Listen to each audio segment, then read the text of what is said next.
Let us pray. Heavenly Father, as we gather to learn today, we invite your presence among us. Fill this room with peace, focus, and joy.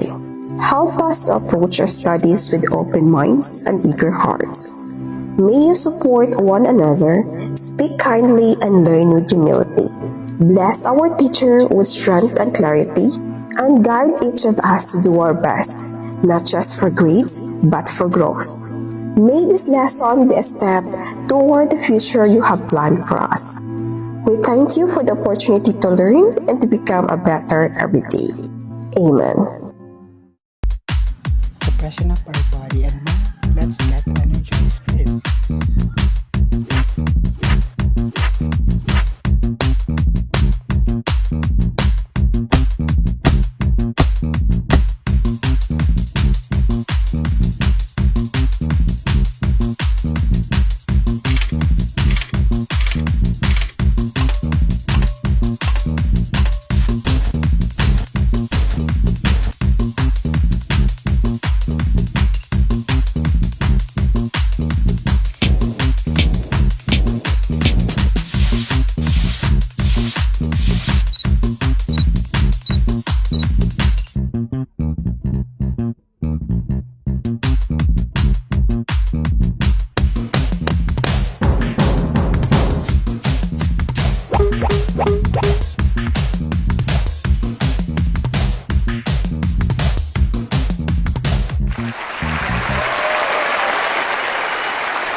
Our topic for today is about safety and security and learning environment. This is our objective.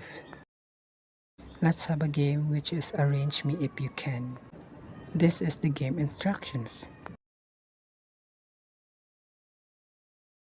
Very good, that is child right. Excellent, that is safety. Very good, that is security. Very good, that is bullying. Very good, that is child protection. The UN Convention on the Rights of the Child and PD 603. It is legally binding international agreement setting out the civil, political, economic, social, and cultural rights of every child regardless of their race, religion, and abilities. Under the term of the convention, governments are required to meet children's basic needs and help them reach their full potential. Central to this is the acknowledgement that every child has basic fundamental rights. These include the right to, number 1, life, survival, and development. This is the foundational right that guarantees not only a child's existence, but also their opportunity to thrive in a holistic sense, like physically, emotionally, mentally, and socially. It establishes the inherent value of every child's life and potential. Number 2, protection from violence, abuse, or neglect. This right places a duty on society and the state to safeguard children from harm in all settings of home, school, and community. It acknowledges their vulnerability and ensures that their well-being and dignity are actively defended. Number 3, an education that enables children to fulfill their potential. Education is framed here as means of empowerment, not just formal schooling. It is essential for developing a child's abilities, fostering critical thinking, and enabling meaningful participation in society and future opportunities. Next is be raised by or have a relationship with their parents. This right underscores the importance of family as the central source of love, identity, and stability for a child. When separation is necessary, maintaining family connection is prioritized to support the child's emotional and psychological health. And lastly, number 5, express their opinions and be listened to. This right transforms children from passive subjects into active participants. It recognizes their evolving capacity and ensures that their views are considered in decisions that affect them, validating their voice and agency in personal, legal, and community matters. In 2000, two optional protocols were added to the UNCRC. One asked governments to ensure children under the age of 18 are not forcibly recruited into the armed forces. The second calls on the states to prohibit child prostitution, child pornography, and the sale of children into slavery. These have now been ratified by more than 120 states. A third optional protocol was added in 2011. This enables children whose rights have been violated to complain directly to the UN Committee on the Rights of the Child. Moving on to the next topic, it's all about the Child and Youth Welfare Code, Presidential Decree number 603. It shall apply to persons below 21 years of age except those emancipated in accordance with the law. Child or minor or youth as used in this code shall refer to such persons. First one, right of the child. All children shall be entitled to the rights herein set forth without distinction as to legitimacy or illegitimacy, sex, social status, religion, political antecedents, and other factors. Number 1. Every child is endowed with the dignity and worth of a human being from the moment of his conception, as generally accepted in the medical parlance, and has, therefore, the right to be born well. There are right to life and dignity from conception. First one is recognizes the inherent dignity and worth of every child from the moment of the conception. Second one is emphasizes the right to be born well, amplifying access to prenatal care and a healthy start in life. The last one is highlights the importance of protecting life from its earliest stage. Number 2 is about every child has the right to a wholesome family, life that will provide him with love, care and understanding, guidance and counseling, and moral and material security. The dependent or abandoned child shall be provided with the nearest substitute for a home. Right to wholesome family emphasizes the importance of a stable and loving family environment for a child's development, recognizing the need for love, care, guidance, and moral and material security. It also provides for alternative care arrangements for dependent or abandoned children. Number 3 is about every child has the right to a well-rounded development of his personality to the end that he may become a happy, useful, and active member of society. The gifted child shall be given the opportunity and the encouragement to develop special talents, The emotionally disturbed and socially maladjusted child shall be treated with sympathy and understanding, and shall be entitled to treatment and competent care. The physically or mentally handicapped child shall be given the treatment, education, and care required by his particular condition.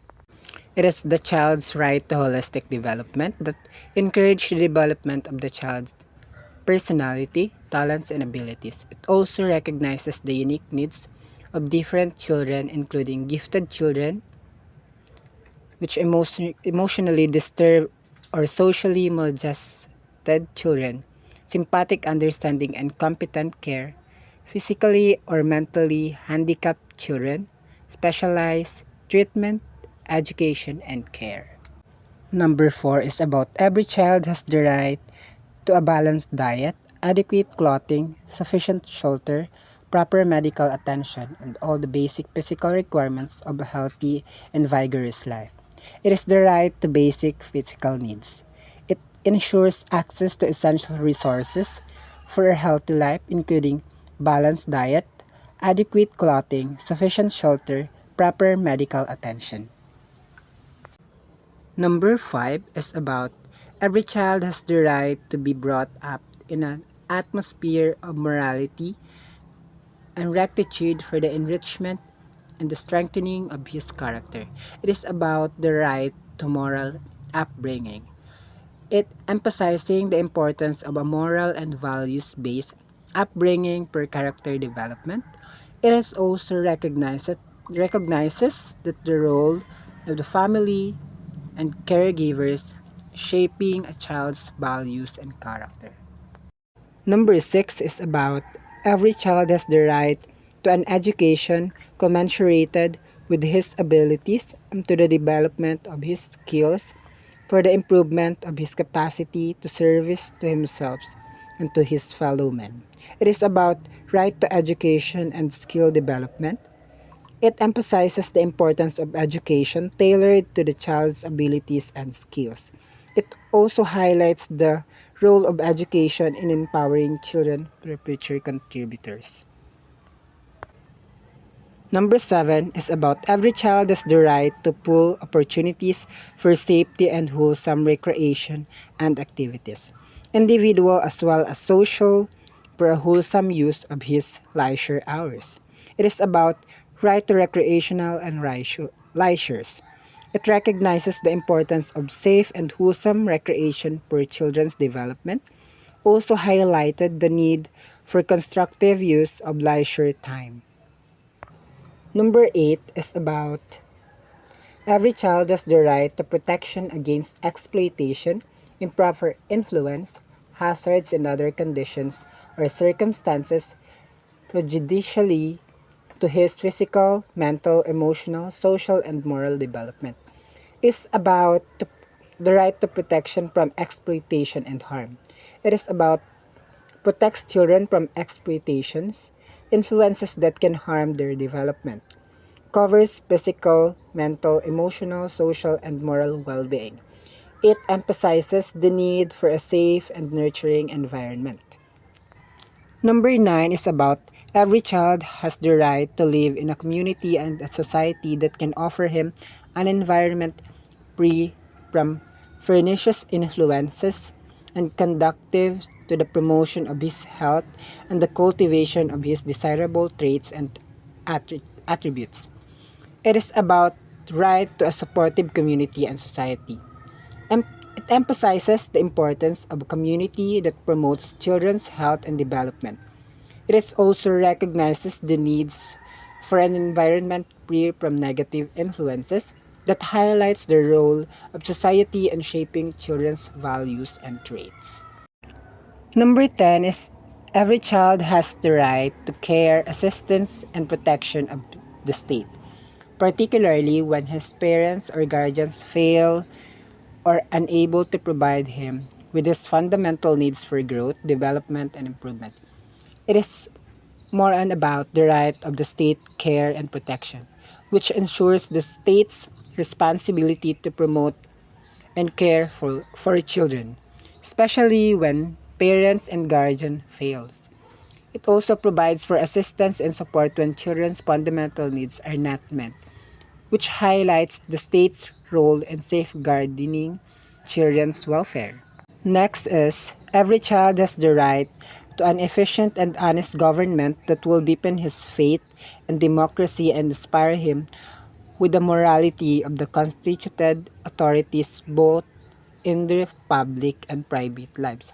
It is more on about right to a good governance that emphasizes the importance of an honest, efficient government or governance in promoting children's development. It is it also recognizes the role of leaders in inspiring children's faith in democracy and morality, which highlights the need for leaders to model positive values. Lastly, it's about every child has the right to grow up as a free individual in an atmosphere of peace, understanding, tolerance, and universal brotherhood, and with determination to contribute his share in the building of a better world. It is about the right to grow in a peaceful and tolerant world, which is about envisions children's growing up in an atmosphere of peace, understanding, and tolerance. It emphasizes the importance of universal brotherhood and global citizenship. Also, it inspires children to contribute to a building a better world. Okay, let's talk about Anti-Bullying Act of 2013. An act requiring all elementary and secondary schools to adopt policies to prevent and address the act of bullying in their institutions. Republic Act 1062-7 or the Anti-Bullying Act aims to protect children enrolled in kindergarten, elementary, and secondary schools and learning centers from being bullied. It requires schools to adopt policies to address the existence of bullying in their respective institutions. So, this act aims to protect children in kindergarten, elementary, secondary schools, and learning centers from bullying. It requires all elementary and secondary schools to adopt policies to prevent and address bullying in their institutions. Next is bullying. Is any severe or repeated use by one or more students of a written, verbal, or electronic expression or a physical act or gesture, or any combination thereof directed at another student that has the effect of actually causing or placing the latter in reasonable fear or of physical or emotional harm or damage to his property, creating a hostile environment at school for the other students, infringing on the rights of the other students at school, or materially and substantially disrupting the education process or the orderly operation of a school, such as but not limited to the following: any unwanted physical contact between the bully and the victim, like punching, pushing, shoving, kicking, slapping, tickling, headlocks, inflicting school pranks, teasing, fighting, and the use of available objects as weapons. Any act that causes damage to a victim's psyche and or emotional well-being. Any slanderous statement or accusation that causes the victim undue emotional distress, like directing foul language or profanity at the target, name-calling, tormenting, and commenting negatively on victims' looks, clothes, and body. So, bullying is one or more students use words, actions, or technology repeatedly or severely against another student. It can cause or make someone fear physical or emotional harm, damage property, or mess up school life in these ways: create an unsafe or unfriendly place at school, gets in the way of a student's right at schools, disrupt classes or how the school works. Example of bullying include unwanted physical contact like punching, pushing, kicking, slapping, headlocks, or using objects as weapons.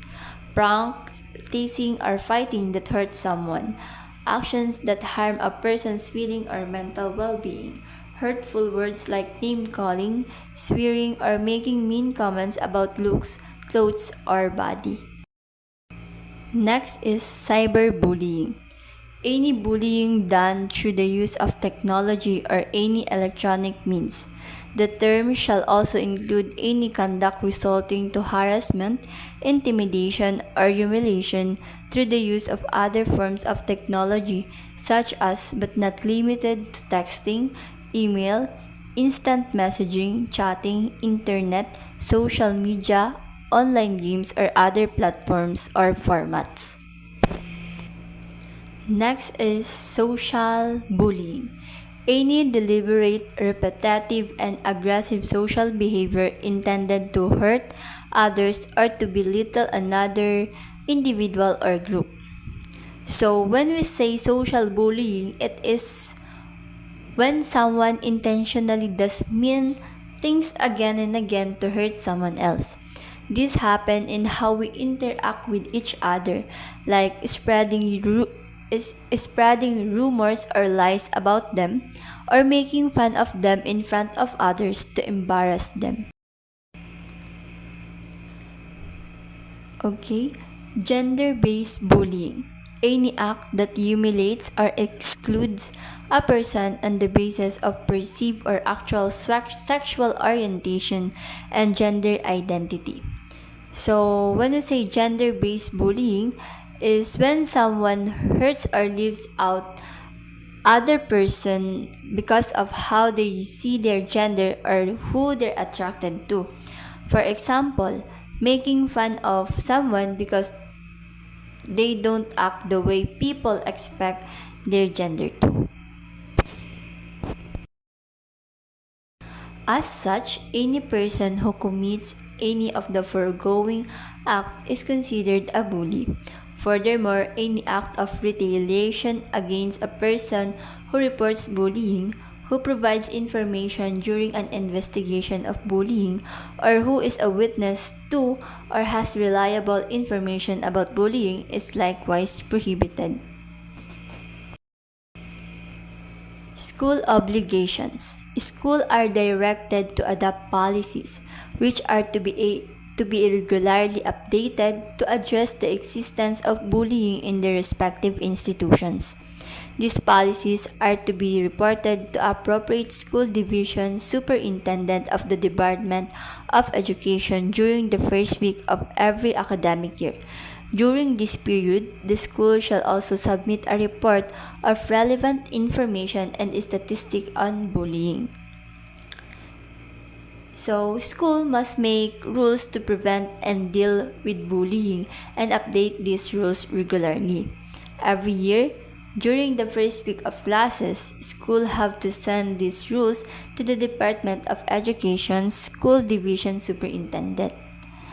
At the same time, they also need to share a report with information and numbers about bullying and any payback actions that happened in the past school year. Positive discipline. Positive discipline is increasing students' competence and confidence to handle academic challenges and difficult situations. This means teachers support students so they believe in themselves. Like for example, if a student gets a low score, instead of scolding them, I say, "You can improve. Let's review together so you'll do better next time." That builds competence and confidence.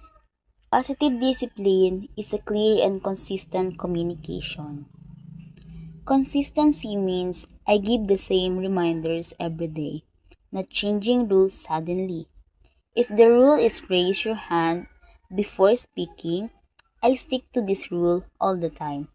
This helps students feel safe because expectations don't change. Positive discipline is a base on knowing your students and being fair. Knowing your students means understanding that some are shy, some learn slower, and some need more help. Being fair means I don't compare students or play favorites. Positive discipline is about finding long-term solutions that develop students' own self-discipline. Long-term means we teach skills that last. It's not just quick fixes. Long-term means we teach skills that last. It is not just quick fixes. Instead of saying stop talking, I might say, let's practice raising your hand so you can share your idea properly. This teaches self-control, not fear. Positive discipline is consistent reinforcement of expectations, rules, and limits. Consistency helps students feel secure. If the rule is to submit work on time, I apply the same routine to everyone with no exceptions unless for special legitimate reasons.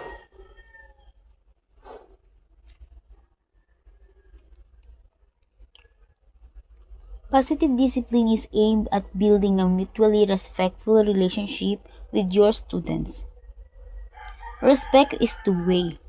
I respect students when I listen to them. They respect me when they follow classroom rules. For example, I do not embarrass students in front of the class. Positive discipline is teaching students lifelong skills and fostering their love of learning.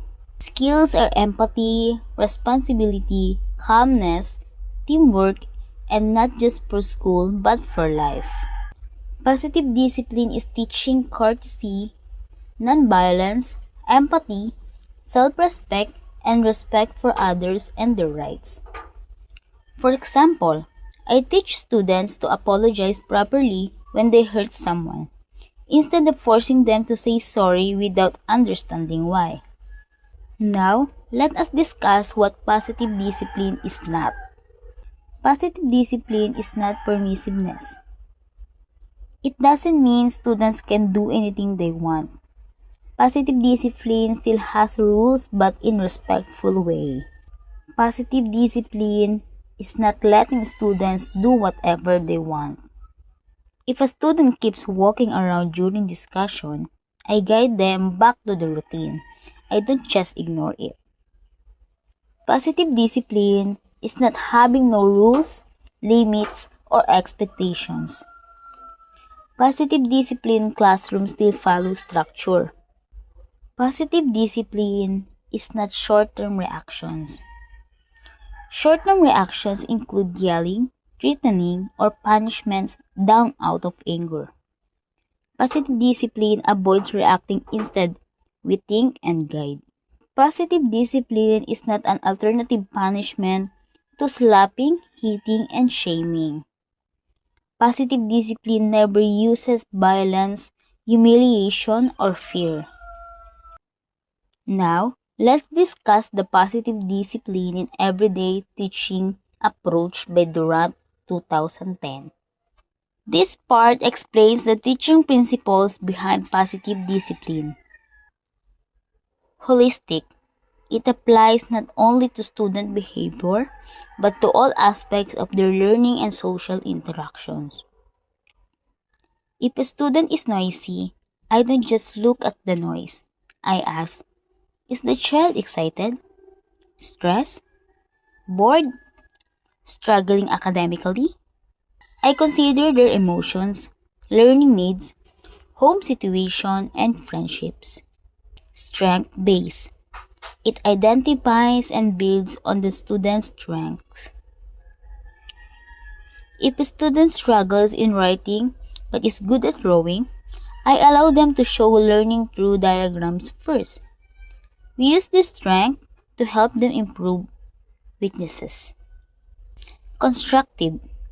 It is aimed at strengthening students' self-esteem and confidence. Instead of saying your answer is wrong, I say, good try. Let's check it again together. This builds confidence instead of destroying it. Inclusive. It recognizes and respects the diversity of all students.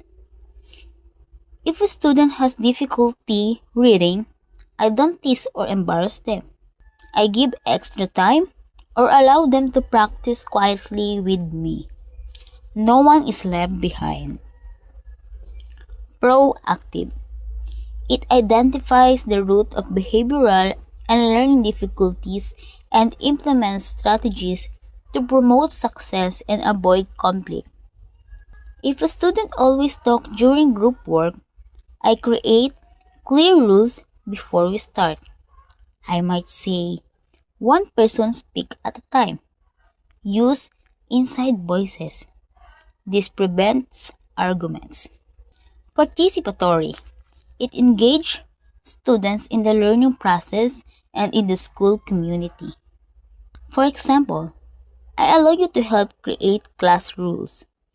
Choose group activities or decide how to solve a conflict. Students become responsible because they are part of the solution. We will now discuss the PDET building blocks, the model used in positive discipline in everyday teaching. PDET building block composed of problem solving, recognizing individual indifferences, understanding child development, providing warmth, providing structure, and setting long-term goals. Identifying long-term goals. Teachers play an important role in helping children becoming caring, capable, and resilient adults. For this to happen, it is crucial that you, as a teacher, consider what kind of people you want your students to become, and to use everyday interactions with them in school to teach the values and skills that they will need to become strong and compassionate adults. The first step in implementing PDET The first step in implementing PDET is setting long-term goals. This means teachers think about the kind of person students should become: responsible, respectful, capable, and confident. Providing warmth.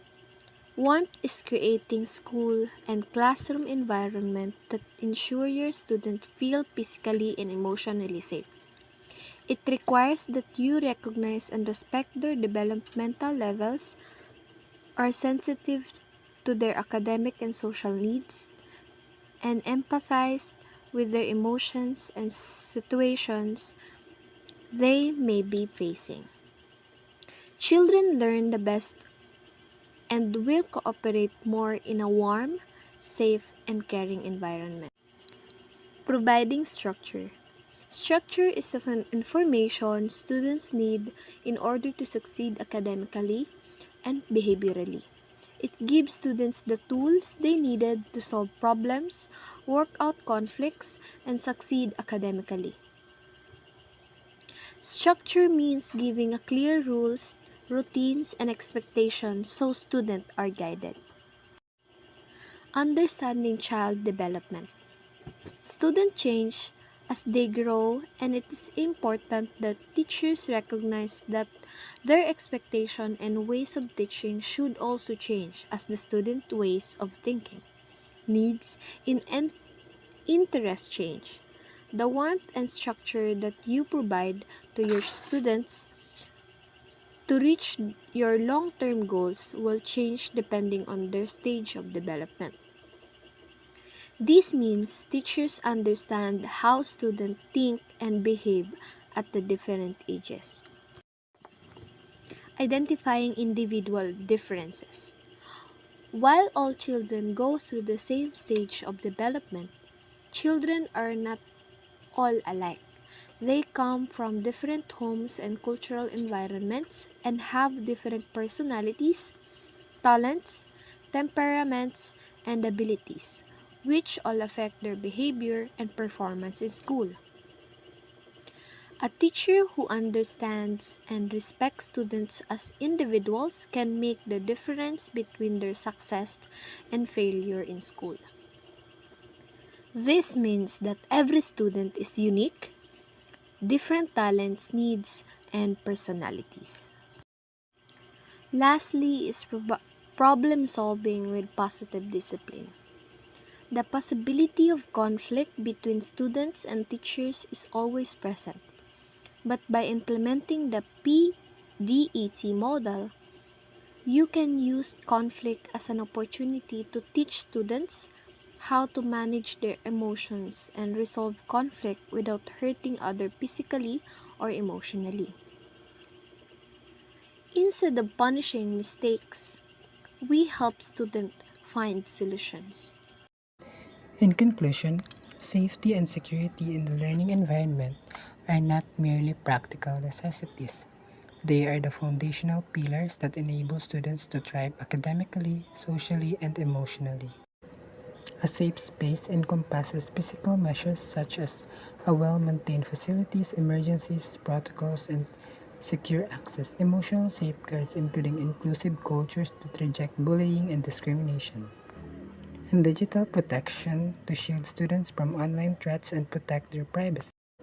When these elements converge, students feel valued, supported, and empowered to learn boldly, share ideas freely, and build meaningful connections. Ultimately, fostering this environment is a shared responsibility requiring collaboration between schools, families, and communities, and policymakers to ensure every student can reach their full potential in a safe space to grow.